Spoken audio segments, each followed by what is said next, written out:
understand that they're, what do you call it, understanding or teaching on heaven, hell, that's all very iffy. They do not have strong, even today, Jewish people do not have strong feelings as a community about everlasting life. Okay, so this to go to the depths of the earth, it means simply to die. He says, put to the power of the sword, they shall be left as prey for jackals.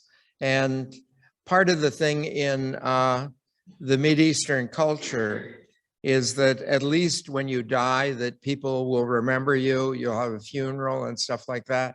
I don't know if you, I think one of the interesting things, I had a priest rector in the seminary, not rector, but a spiritual director. And he'd been rector of the seminary in Budapest when the Nazis took over. And he went to Auschwitz. And when he was in Auschwitz, one of the things he discovered that what the Jews were most afraid of was not dying. What they were most afraid of was there would be no one to pray Kaddish when they died. And because the first people who were killed, they never even made it the ovens. The rabbis were just shot in line as they were going in. So anyone who would know Kaddish would kind of be gone. And I think sometimes we don't understand what people are really afraid of. We think what we would be afraid of in the situation. And in the Mideast, this idea of no one to bury you, no one to remember you is much more serious than the fact you would die. And so this is something that was terrifying to them. And I should mention, I find it amusing, but when we say the office, the priest's office, a verse like this is always dropped, you know? I sort of like those give it to my enemy in the neck verses, but we're not supposed to use it in prayer. So I try and be nice, okay? He says, but the king shall rejoice in God. All that swear by him shall exult, for the mouths of liars will be silenced. Now, do you remember that this began with the mention of lying? And so at the end, it says the liars should be silenced. I think you know that one of the Beatitudes talks about blessed are you when they say false things against you and this sort of thing. And St. Augustine's commentary on that, he says you should always feel very blessed if to say bad things about you, they have to lie. He says that's a compliment. He says take it as such. So Psalm 64. Hear, O God, the voice of my complaint. Guard my life from the dread of the foe. From the assembly of the wicked, hide me. From the throng of those who do evil. Now, again, this appears to be one of the Psalms actually that David wrote, but it certainly is a psalm of a political authority, you know, like one of the kings, because what he's talking about is basically people who are gathering against him, the assembly of the wicked. And he of course equates them with people who do evil. But the idea that if you are, I know, I'll put it this way. If you're a popular person, you'll have more enemies than someone who isn't popular. It's sort of like, you know, a percentage of people like you, a percentage of people hate you, and most people couldn't care less, okay? But the more famous you get, the larger that crowd gets. And the king then, or anyone who's in authority, it constantly needs to be concerned with that.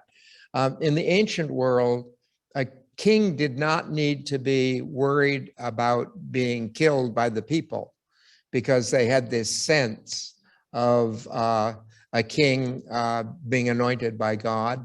The first time this was really broken in history was when Queen Elizabeth murdered Queen Mary of Scots. And after that, royalty were free game. But up to that point, they figured if a queen can do it, anyone can do it. So anyway, kind of like San Francisco. Anyway, it says they sharpen their tongues like swords. They aim bitter words like arrows. to shoot at the innocent from ambush, shooting suddenly and fearlessly. And I think what he's trying to get across here is the importance of words. I'm sure you remember the famous story, I think it's of Jean-Marie Vianney, who someone confessed gossip in the confessional. It's a classic story. And they said, well, I will go tell the people, you know, that it was a lie, the people. And Jean-Marie Vianney opened a pillowcase full of feathers and then threw them in the air. And he said, you have a better chance of gathering all these feathers than of stopping an evil rumor. It's interesting, good rumors don't spread. So, you know, you can tell everyone that this other person's a wonderful person. They're much more likely to share what they heard at the beginning, not that they're a wonderful person. And to be aware of the great danger of this, I think it's really, really curious. I find this particularly with teenagers. Teenagers are much more concerned with physical violence as being a problem, you know, hitting someone or pushing them or something like that. And they seem to see nothing about what they say about a person. And particularly now, you know, I don't know about you personally, but every day I thank God that I was not a teenager in the day of the internet. Can you imagine everything you ever did as a teenager being stored somewhere, you know? I hope even God has forgotten what I did as a teenager, you know? But to imagine that it would be stored somewhere is unbelievable. They should have something that automatically destroys everything every 10 years. At the end of 10 years, you get a freebie again. But anyway, this stuff builds up and this stuff is gradually transferred. It's we had an incident of this. The priest I say mass with in San Luis is a good friend of mine, and we kid all the time through the services. But he mentioned, he was talking about gossip, and a priest who's a good friend of both of us went in the hospital with heart problems. And he went in for a surgery. It wasn't open heart, but he went in for heart surgery and it failed. And then he went, they tried to do it again and it took. And so he was home recovering out of the hospital and everything when someone phoned the pastor at the parish I'm at and asked when this other priest was going to have his heart transplant. And so the pastor went through and let everyone know that, you know, that wasn't what was going on.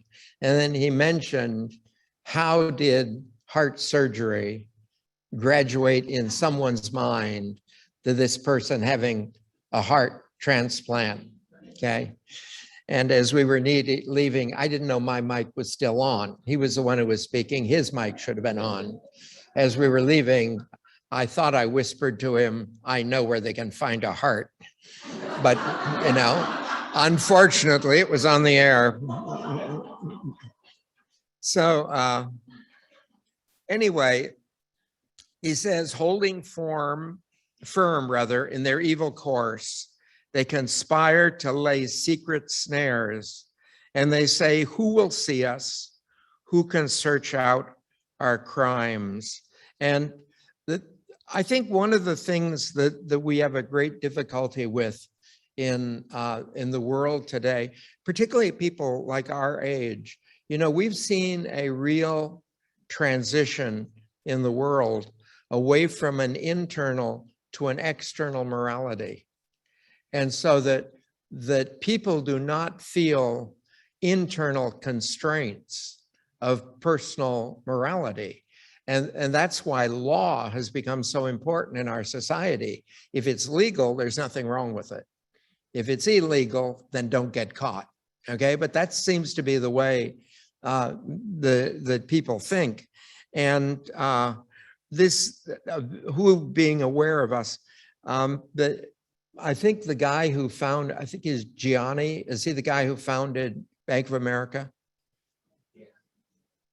Giannini. I don't know if you're aware of the particular change he made in banks that is now universal, but really caused his particular bank to grow immensely. He's the first person in history to have the manager of the bank on the floor where everything is taking place, rather than in an office where you would go in and, but he's on the floor. And I remember one time when I was in Pacific Grove and they transferred from having, lines at the windows to there was a single line that fed all the windows. It's good because if you remember correctly, no matter what line you were in, all the others were moving faster.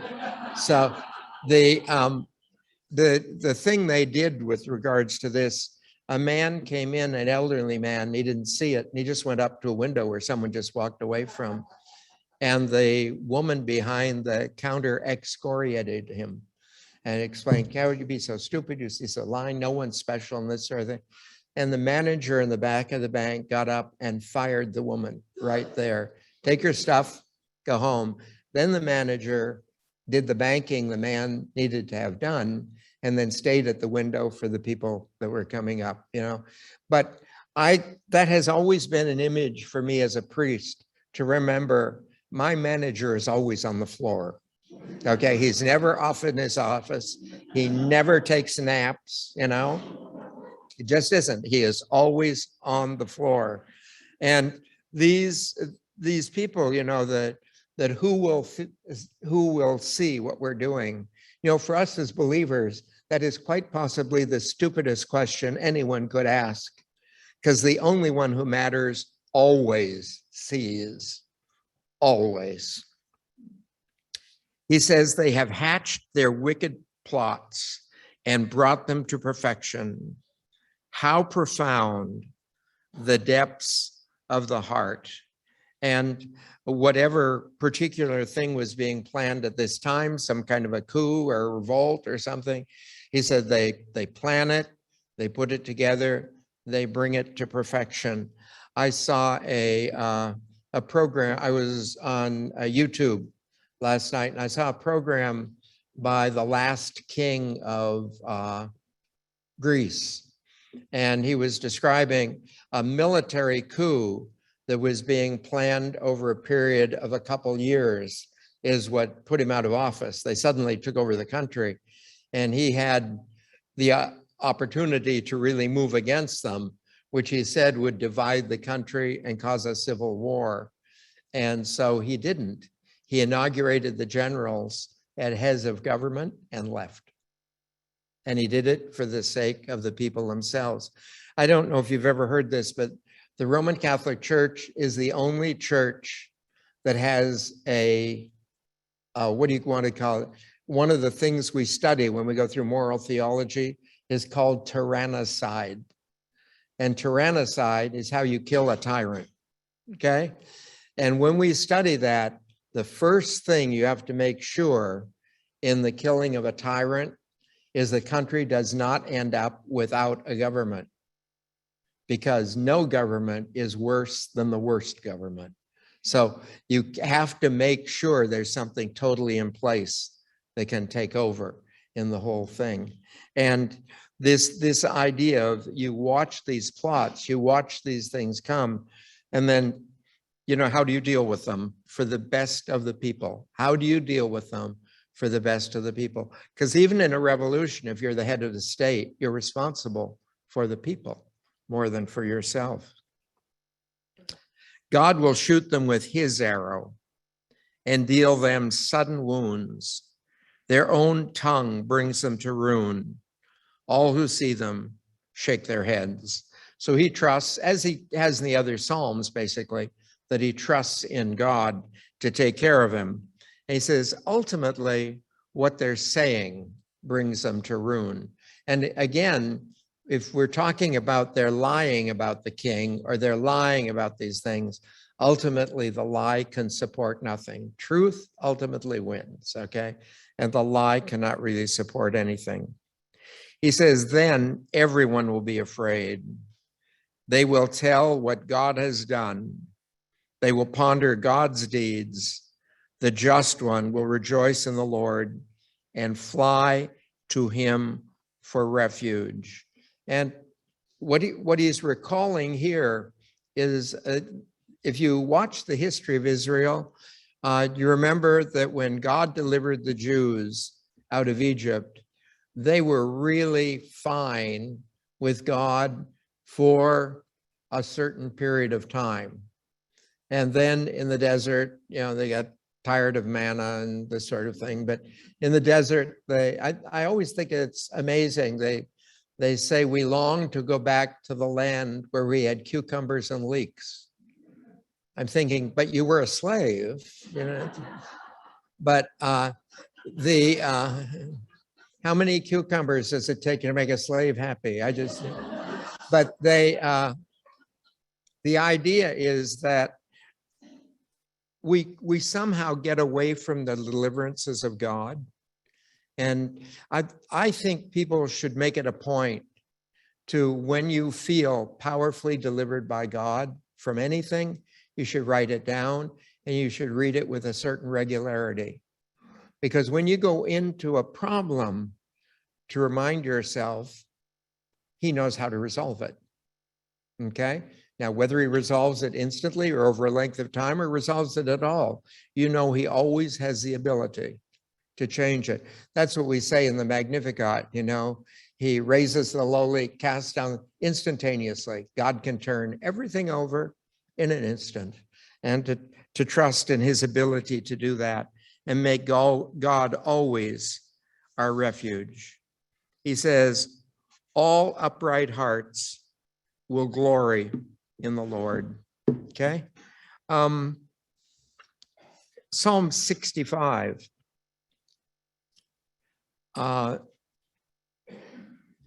Praise is due to you in Zion, O God. Zion is one of the words basically for Israel, actually for Jerusalem. The mountain, there's several hills around Jerusalem. If you've been there, the Hadassah Hospital is on Scopus, and Zion is where the temple is. That's the area of the temple. He says, to you we pay our vows in Jerusalem, to you who hear our prayer. And to pay your vows is to remind yourselves of the promises that you have made to God. This is a very big thing in the Catholic Church about the whole promises deal. And liturgically, we institutionalize the promises of God. I don't know if you've ever thought about it, but if you look at a Catholic funeral, the two major things about a Catholic funeral are the use of water. And if you've never heard this before, a Catholic funeral, even though sometimes the prayers say it, at a Catholic funeral, water is not used to bless. We use water at a Catholic funeral to remind God of his promise. Anyone who's born again of water and the Spirit will live forever. So we remind God of the promise he made to the deceased. And also we celebrate a funeral at a mass. If you think about it, the person the whole service is about can't go to communion, okay? But the reason we do it at mass is to remind ourselves, he said, anyone who eats my body, drinks my blood, lives forever. So at your funeral, the church will stand in the presence of God and remind God of what he promised you. As a result of that, I think in our lives, we need to remember the promises we make to God. I saw a movie many years ago. I can't remember who starred it. It might well have been Burt Reynolds, but he had a disaster occur in his life and everything was awful. So he went down to the beach and swam out into the ocean to drown.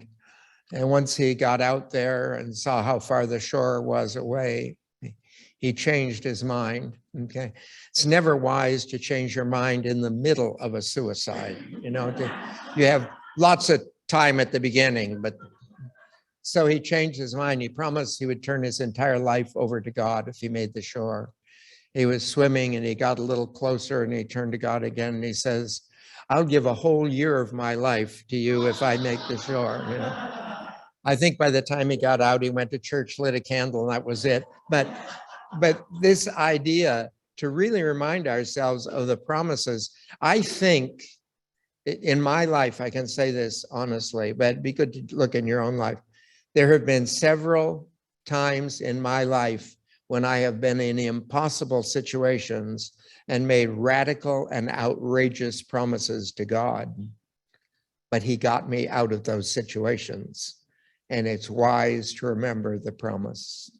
And I think we need to cultivate that sort of thing. Our whole eternity depends on him remembering his promises to us. He says, to you, all flesh will come. Our evil deeds are too heavy for us, but our transgressions you wipe away. And this is kind of what we were talking about earlier. The sins we've committed against God, there's no way we could get rid of them. I think, that this is really true. Let's say in the United States, if I were to kill the president, that is a more serious crime than if I were to kill another citizen. But it's curious, it's the same crime, exactly the same crime. Why is it more serious? It's more serious because of the office, okay? The seriousness of a crime depends not on who's committing it, but on who the crime is against. And every sin is a crime against God. That's why I have the power to do it and not the power to undo it. And because every sin I committed is against an infinite, all-powerful Lord. And that's where the seriousness comes from. And that's why for salvation, I must depend on the generosity of the infinite, all-powerful Lord. There's nothing I could do if I were to give my whole life to penance and this sort of thing. There is absolutely nothing I can do to overcome the least sin against God. It's just because the crime depends on the stature of the one the crime is against. He says, blessed is the one whom you choose and call to dwell in your courts. We are filled with the good things of your house, your holy temple. And he says, blessed are the ones you choose and call to dwell in your courts. In the, what do you want to call it? The Mideastern palaces. Those of you who've ever been to Turkey have been to Topkapi, for instance, and their palaces are not a home for the royalty. In the Mideast, a palace is like a little city. There are several hundred people who live in there in order to take care of the person. And the honor is that we have been called to dwell in the courts of the Lord. We've been called to dwell within his palace. I always think it's funny when people talk about, I daydream about the palace that I will have when I get to heaven. I expect to live in his house. You can have mine, okay? I expect to live in his house. It says we're filled with the good things of your house, of your holy temple. And why is it? In the Mideast, doesn't matter your stature. If you're living in that, you're eating the same food as the Sultan's eating.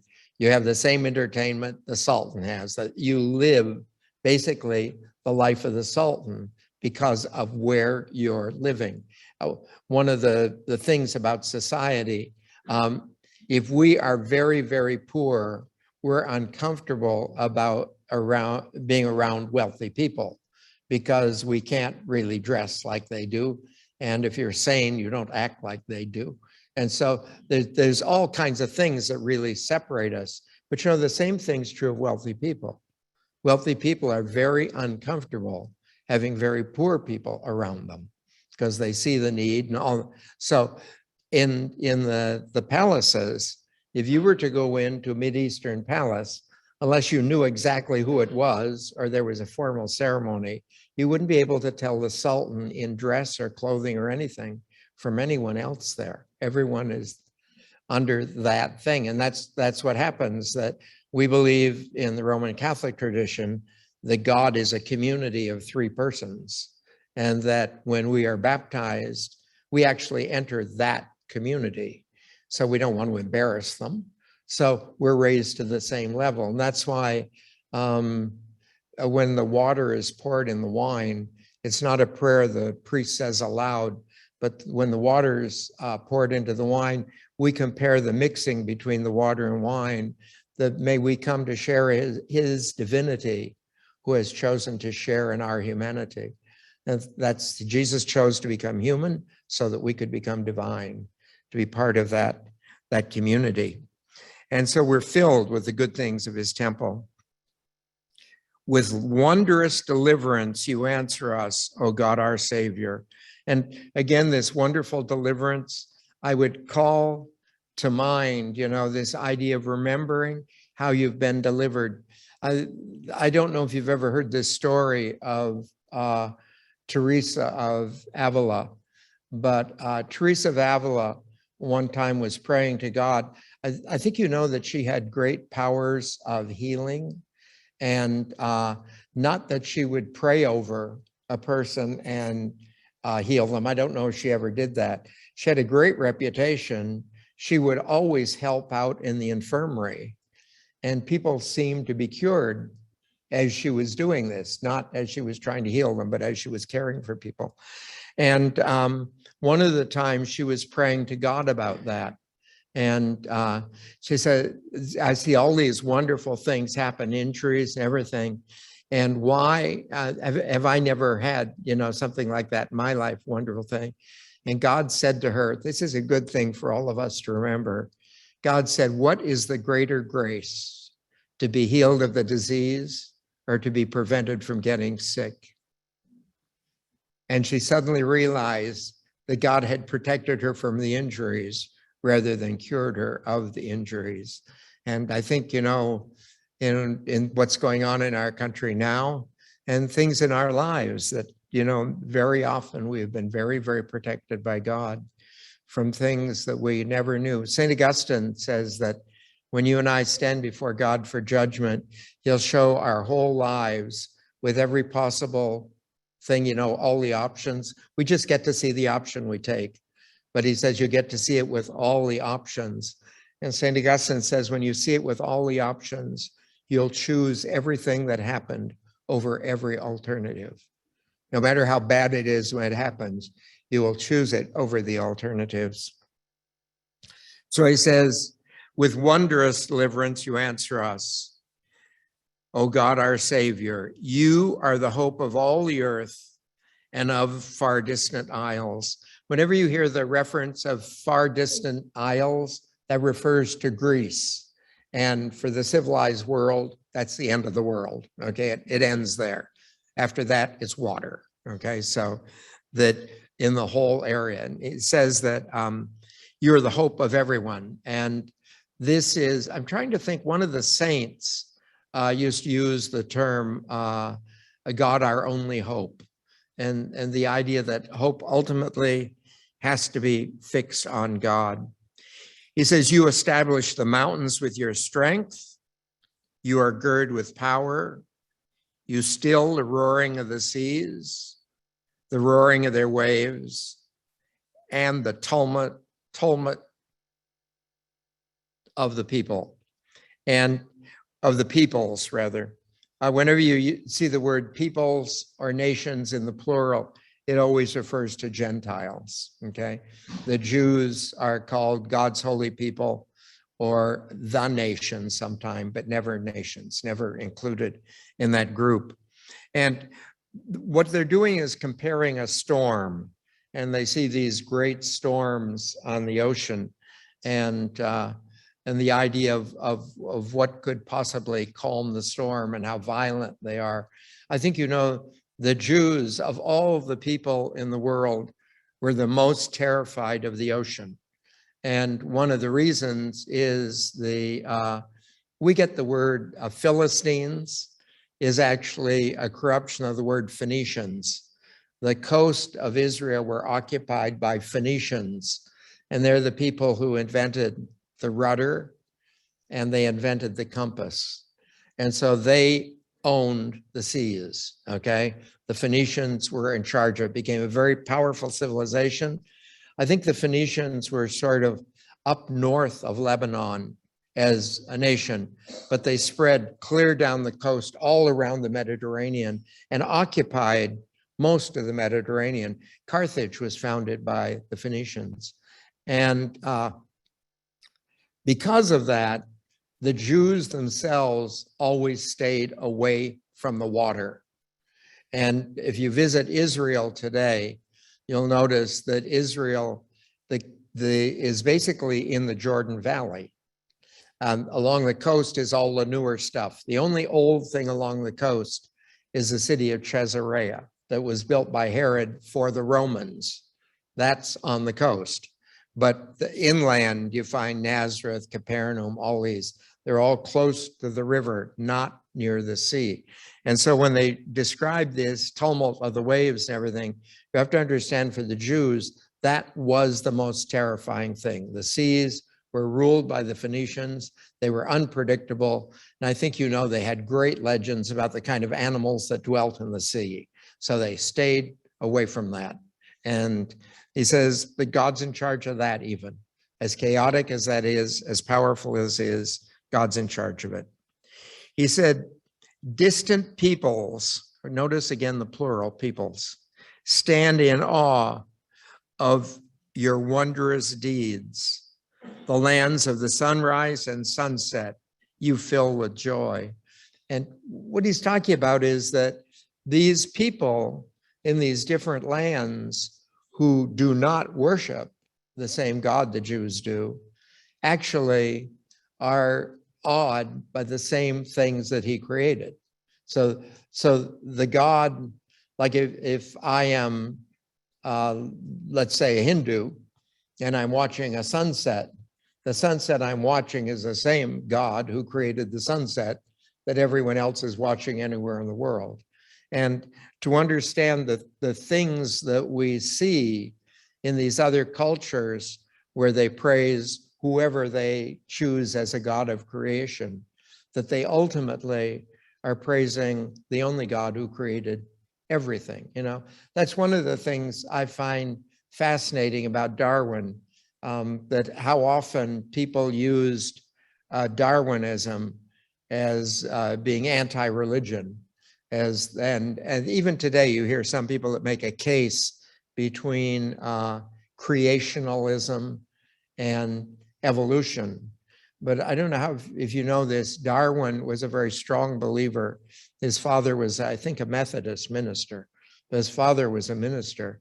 And Darwin knew full well that this process of creation was actually in the hands of someone, and it was in the hands of God. But in dealing with this, to understand that the wonder that we see on the face of the earth reflects the wonder of God. And that's, if you've read the Pope's recent letter about the environment, that's the, I'm amazed how many people didn't see this, so I don't know how I got to see it. But how many people saw the presentation in Rome that was projected on the front of St. Peter's Basilica? Anyone here? I don't know how to get a hold of it. The first reading of that encyclical, the Pope had the entire front of St. Peter's Basilica cleaned so that marble was white.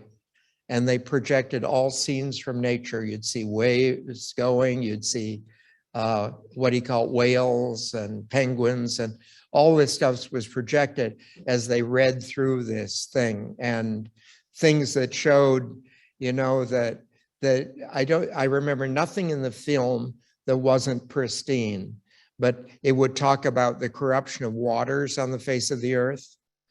But what you saw in the film were waters so clear you could see the bottom of the lake. But it was a magnificent film. And it went on through the entire reading of the encyclical. But the idea, the glory of God, is woven into our world, even for people who don't believe in God. It isn't as though if you don't believe in God, you don't get to see the sunset. It doesn't work that way. That everyone on the face of the earth experiences the wonder of our God. And to the degree we are damaging nature, we are damaging everyone's ability to perceive God. Now, I think that's less dangerous for people who already believe in God. But, for some people, that might be the absolute difference. I oftentimes tell people when my grandmother was dying, her words when she was dying to the group of us, the family, sort of struck us as strange. And we now talk about it in the family. But my grandmother was 100% Native American. And as she was dying, she said to us, "My one sadness is I will not live to see the earth take revenge on people." I'm thinking, honey, we all did, we're here for it. He says, you visit the earth, you give it water, you fill it with riches. God's ever-flowing river brims over to prepare the grain. This idea that everything comes from God, and I think to the Jews in a desert country, much like us here, rain is life or death as rain comes. But what they're talking about, this God's ever-flowing river, that's their memory from Egypt. The ever-flowing river was the Nile that once a year would drain huge areas of Africa, and it would be filled with dead animals and everything, and that would overflow. It would water and fertilize all the fields of Egypt. That's where the wealth of Egypt came from.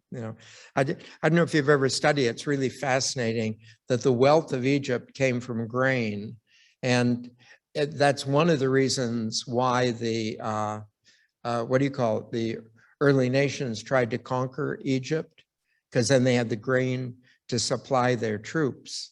If you study the Austro-Hungarian Empire, all their money came from salt. There are huge salt mines in those countries. But I think it's a fascinating thing to look historically, that where wealth comes to wealthy countries. He says, thus you provide for the earth. You drench its furrows, you level it, you soften it with showers, you bless its growth. You crown the year with your bounty. Abundance flows in your pathways, and in pastures of the desert, it flows. So the water that comes to a desert can render a desert a pasture.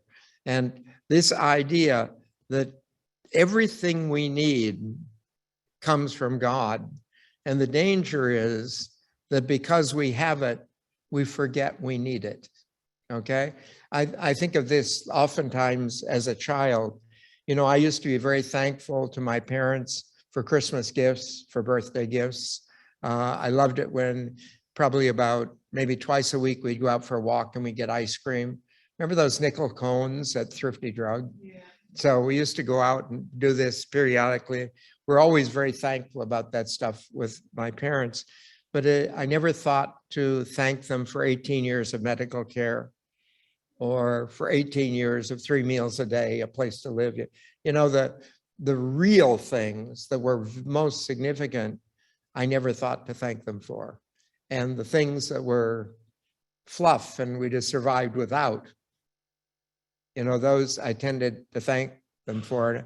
I oftentimes think in that it reminds me like I'm watching a sunset. And I'll give you an example in Hawaii.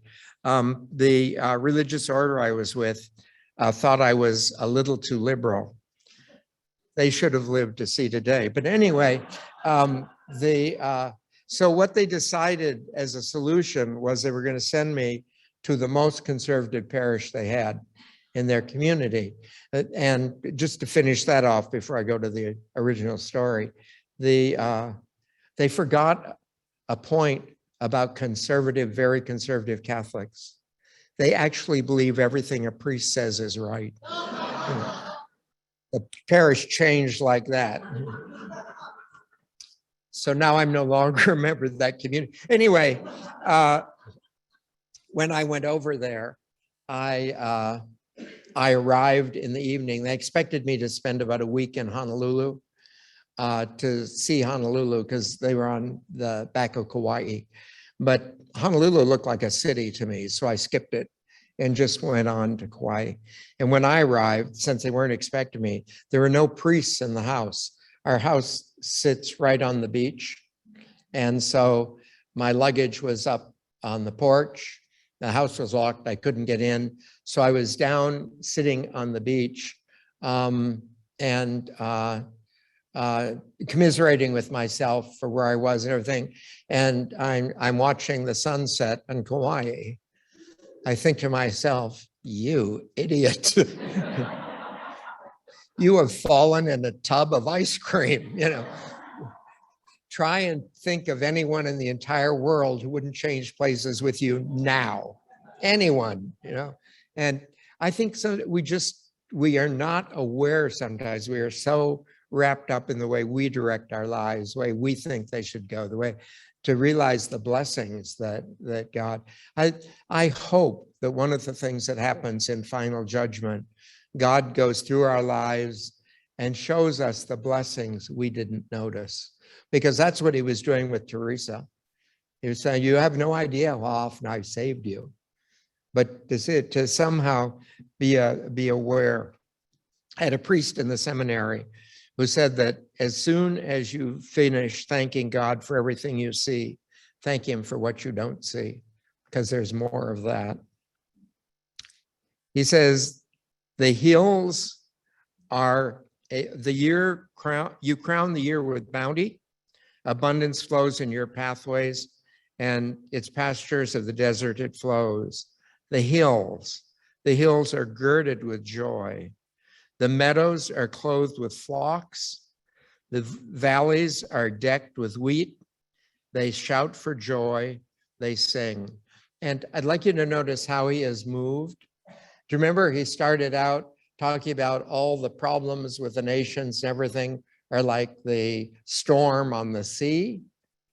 And then he moves into the beauty of the pastures and actually the thing is, he lives in the area of the pastures. He does not live in the area of the sea, because Jerusalem is in this area. And what he's saying is, there are all these dangers, but I don't live in these dangers. I live in the hand of God. And so in the hand of God, then we notice all these things.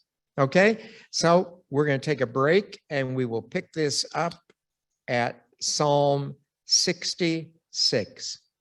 I presume most of you are using a different translation than I am because of the newness of this. I'd like you to know it's a good thing to use a different translation, because when you translate a word from one language to another, you can never fully grasp the meaning. So you pick the one you think is best. When I study scripture, because I don't speak any of the original languages, I always have at least 5 different English translations and look at the verses, because you have a better chance of understanding a verse if you see several translations, unless, of course, you speak Hebrew and Greek. Then, of course, more power to you. But what are you doing here?